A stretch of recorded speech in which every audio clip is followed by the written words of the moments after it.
Informasi lainnya, saudara, untuk mengantisipasi penyebaran virus corona masuk ke Aceh, petugas Angkasa Pura bersama Kantor Kesehatan Pelabuhan Bandar Udara Internasional Sultan Iskandar Muda Belang Bintang Aceh Besar melakukan pengecekan kepada penumpang pesawat yang baru tiba dari penerbangan internasional.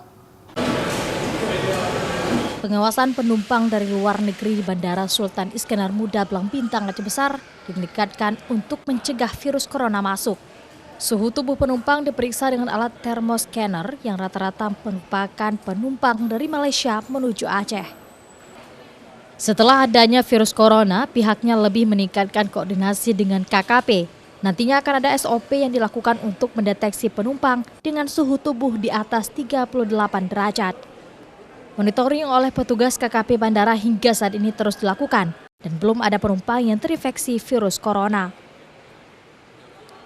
Dan KKP sendiri di sini sudah melakukan semacam satu SOP gitu.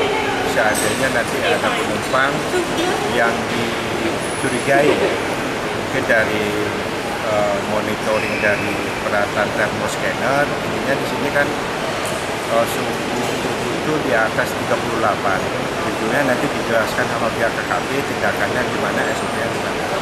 Mungkin gitu dari kita akan lakukan. Bandara Sultan Iskandar Muda Belang Bintang Aceh Besar sendiri saat ini memiliki 2 alat deteksi suhu tubuh untuk mencegah masuknya virus corona ke Aceh. Selain di kedatangan internasional, scanner juga dipasang di ruang VVIP bandara tersebut. Syahril, Kompas TV, Aceh Besar.